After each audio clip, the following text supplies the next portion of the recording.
Hello friends, welcome to education with easy tricks. Knowledge improve our passion.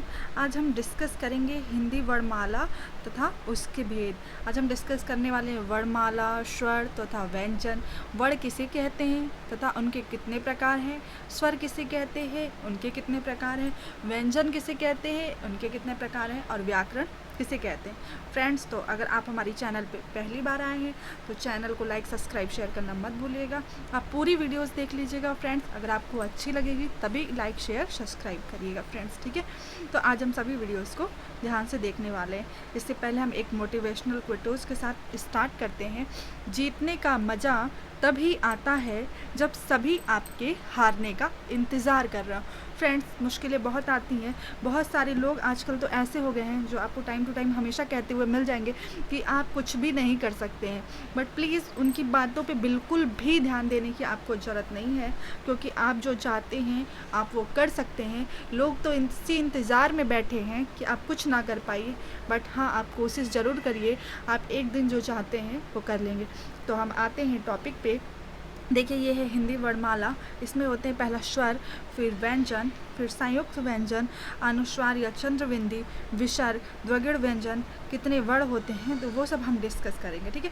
तो friends देखिए, हिंदी में वर्णों means स्वर और व्यंजन को मिला के वर्ण होता है कि कुल संख्या 12 है, जिसमें 11 स्वर और 41 व्यंजन होते हैं। इन वर्णों के व्यवस्थित एवं क्रमबद्ध समूह को हम वर्णमाला कहते हैं।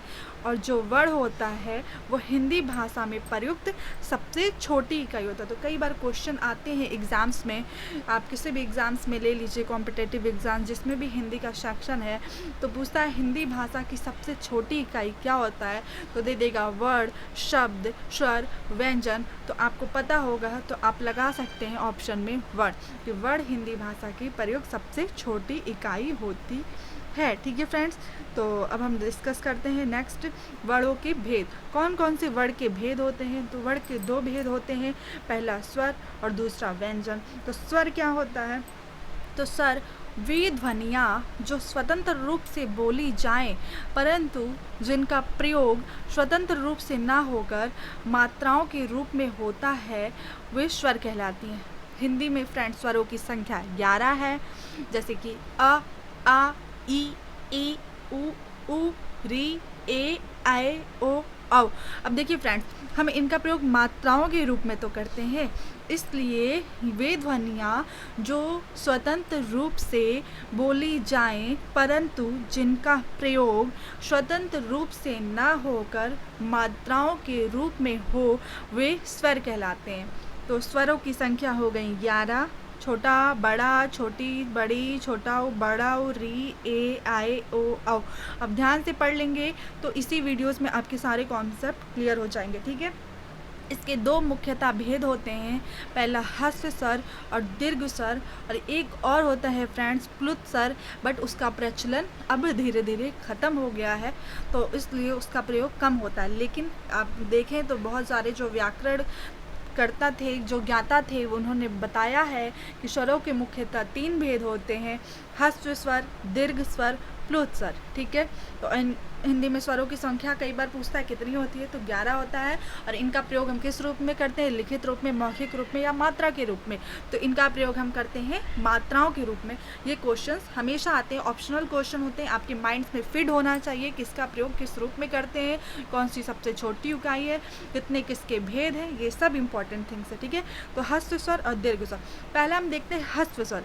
जिन स्वरों के उच्चारण में कम से भी कम समय लगता है उन्हें हम ह्रस्व स्वर कहते हैं। जैसे देखिए अ, ई, उ, री, इन्हें मूल स्वर भी कहते हैं। अब इसमें समय लगा अ, ई, उ, री। अभी हम बोले आ, ए, आए, उ, ई, तो उसमें क्या ज़्यादा समय लगेगा, लेकिन इसमें हमें समय बिल्कुल भी नहीं लगा। आप बोल के खुद देखिए अ, ई, उ, री। अब हम फिर से बोलते हैं, पूरा वर्णमाला बोलते हैं, फिर देखिएगा अ, आ, ई, उ, री। तो देखिए समय लग रहा है कि नहीं। तो जिसमें कम से भी कम समय लगे उन्हें हम ह्रस्व स्वर कहते हैं। ये 4 हैं, इन्हें मूल स्वर भी कहते हैं, अ, ई, उ, री। दीर्घ स्वर, जिन स्वरों के उच्चारण में ह्रस्व स्वरों से भी दुगना समय लगता है उन्हें हम दीर्घ स्वर कहते हैं। इसकी डिफिनेशन है, आप याद कर लीजिए, जिन स्वरों के उच्चारण में ह्रस्व स्वरों से भी दुगना समय लगता है उन्हें हम दीर्घ स्वर कहते हैं।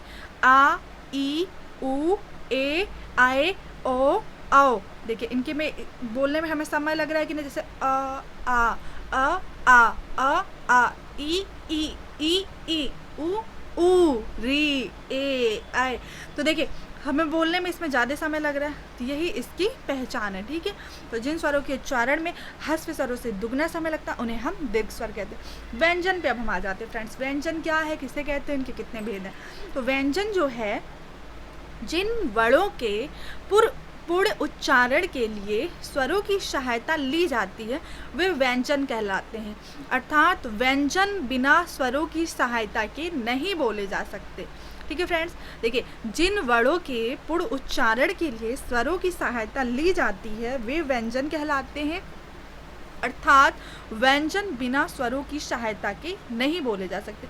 इनकी संख्या पूछा जाए तो कितनी होती है, तो इनकी संख्या होती है फ्रेंड्स 33। देखिए व्यंजन क, ख, ग, घ, अंग, च, छ, ज, झ, इया, ट, ठ, ड, ढ, अड़, त, थ, द, ध, न, प, फ, ब, भ, म, य, र, ल, व, स, श, श। बहुत सारे ऐसे विद्वान भी होंगे, अगर हम लोग उनसे पूछ लें कि वर्णमाला कौन कौन से हैं और क्या क्या है, उन्हें नहीं पता होगा। आप अपने आप से पूछिए क्या आपको याद है, बिना देखे जरा बोल के बताइएगा अपने आप में कि आपको आ रहा है कि नहीं। जिसको आ रहा होगा कमेंट करेगा कि मुझे आ रहा था। ठीक है, हम लोग जब अपने स्कूल में पढ़ते थे फ्रेंड्स, और मतलब 12th वगैरह में थे, तो हम लोग की मैडम आई एक बार हिंदी पढ़ाने के लिए, तो वैसे ही वो क्वेश्चन करने लगे। इतनी विद्वान विद्यार्थी थे कि मतलब 100 की संख्या में से 5 ही 6 बच्चे बस लिख पाए। तो आपका भी वही हाल होगा, मुझे 100% पता, लेकिन जो भी होगा कमेंट करके ज़रूर बताइएगा। ठीक है, तो व्यंजन के निम्नलिखित 3 भेद हैं। पहला स्पर्श व्यंजन, दूसरा अंतस्थ व्यंजन, तीसरा ऊष्म व्यंजन। तो स्पर्श व्यंजन की व्याख्या सुनिए। इन्हें 5 वर्गों में रखा गया है और हर वर्ग में 5-5 व्यंजन है और हर वर्ग का नाम पहले वर्ग के अनुसार रखा गया। तो देखिए 5 वर्ग कौन कौन से, उदाहरण में क वर्ग, क, ख, ग, घ, अंग। अब इस पर हलंत का निशान भी है नीचे, तो इनका नाम पहले स्टार्टिंग क से हो रही है, तो इसे हम क वर्ग बोल दिए। इसी तरह च वर्ग, ट वर्ग, त वर्ग, प वर्ग। एग्जाम्स में सीक्वेंस दे देता है, ऑर्डर ऑफ नंबर्स में दे देगा आपको कि इनका लगाइए कि जो स्पर्श व्यंजन है उसका सही क्रम क्या है। तो दे देगा क वर्ग, त वर्ग, ट वर्ग, च वर्ग, प वर्ग, कौन कौन से वर्ग होते हैं इसमें और कितने वर्ग में संख्याएं कितनी होती हैं, नाम कौन सा है। तो ये आपको हमेशा दे देगा, तो ये आपको कंफ्यूज करेगा, इसलिए आपको ध्यान से देख लीजिएगा और सीक्वेंस ऑर्डर में ही आप इसको लर्न करिएगा। ठीक है, तो क वर्ग, क, ख, ग, घ, अंग, च वर्ग, च, छ, ज, झ, इय, ट वर्ग, ट, ठ, ड, ढ, ढ़, त वर्ग, त, थ, द, ध, न, प वर्ग, प, फ, ब, भ, म। अब देखिए इसके नीचे निशान भी है और ये निशान आपको लगाना है, ये हलंत का। अगर आप इसके बिना करके आ जाओगे तो ये गलत हो जाएगा। ऑप्शन में दोनों ऑप्शन दिया रहेगा, एक प्लेन वाला का और एक निशान वाला का, मीन्स हलंत वाला का। अगर आप वो नहीं लगाओगे तो आपका गलत, फिर आप सोच के आओगे अरे भाई मैंने तो करके आया था फिर मेरा नंबर कम हो गया, क्यों, अरे ज़रूर चीटिंग हुआ है, ज़रूर कुछ सरकार की गलती है। तो ऐसा मत करिएगा।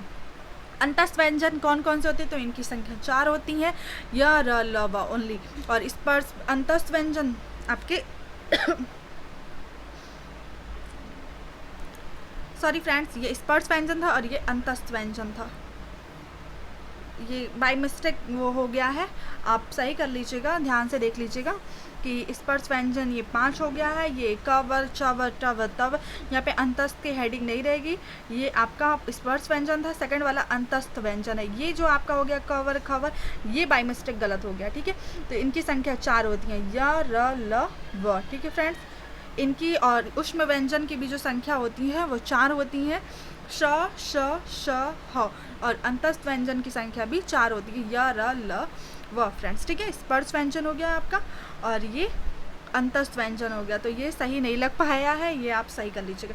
फिर हम प्लूत स्वर के बारे में बता देते हैं। जिन स्वरों के उच्चारण में दीर्घ स्वर से भी ज़्यादा समय लगे उसे हम प्लूत स्वर कहते हैं, बट ये भी प्रचलन में नहीं है। जैसे कि ओम, तो ओम में ओ है ये प्लूत स्वर, इनके उच्चारण में दीर्घ स्वर से भी ज़्यादा समय लगता है। एक ह्रस्व स्वर था, एक दीर्घ स्वर था और एक प्लूत। तो ह्रस्व स्वर में कम से भी कम समय लगता है, दीर्घ स्वर में ह्रस्व स्वर का दुगना समय लगता है, और जो प्लुत स्वर होता है, प्लुत स्वर में दीर्घ स्वर से भी ज़्यादा समय लगता है। तो ये हो गए सारे डिफिनेशन, और व्याकरण जो है फ्रेंड्स वो हम नेक्स्ट वीडियो में डिस्कस कर लेंगे, उनके भेद और उनके विचार क्या क्या है कैसे। तो फ्रेंड्स एक बार आप और देख लीजिए तो आपको चीज़ें क्लियर हो जाएंगी। ठीक है फ्रेंड्स, ह्रस्व स्वर हो गया, स्वरों के मुख्यतः भेद, ह्रस्व स्वर, दीर्घ स्वर, इनकी संख्या 11 है, और ये स्वतंत्र रूप में प्रयोग नहीं होता, इनका मात्राओं के रूप में होता है। और वर्णों की सबसे छोटी इकाई, वर्ण जो है हिंदी भाषा की प्रयुक्त सबसे छोटी इकाई होती है। ठीक है फ्रेंड्स, और दीर्घ स्वर हो गया, व्यंजन हो गया आपका, इनके निम्नलिखित 3 भेद हैं, स्पर्श व्यंजन, अंतस्थ व्यंजन और ऊष्म व्यंजन। स्पर्श व्यंजन के 5 वर्ग हैं, और हर वर्ग का पहला नाम अपने वर्ग के अनुसार रखा गया, जैसे क वर्ग, च वर्ग, ट वर्ग, त वर्ग, प वर्ग।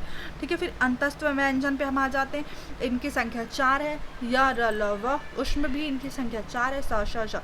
और प्लुत स्वर, इनके उच्चारण में दीर्घ स्वर से भी ज़्यादा समय लगे, जैसे ओम में ओ, बट इनका प्रचलन अब नहीं है। तो अगर फ्रेंड्स आपको हमारी वीडियोस अच्छी लगी होंगी तो लाइक से और सब्सक्राइब करना मत भूलिएगा, और बेल आइकन पर जरूर क्लिक करिएगा, जिससे कि आपको आने वाले सभी वीडियोस की नोटिफिकेशन टाइम टू टाइम मिलती रहे।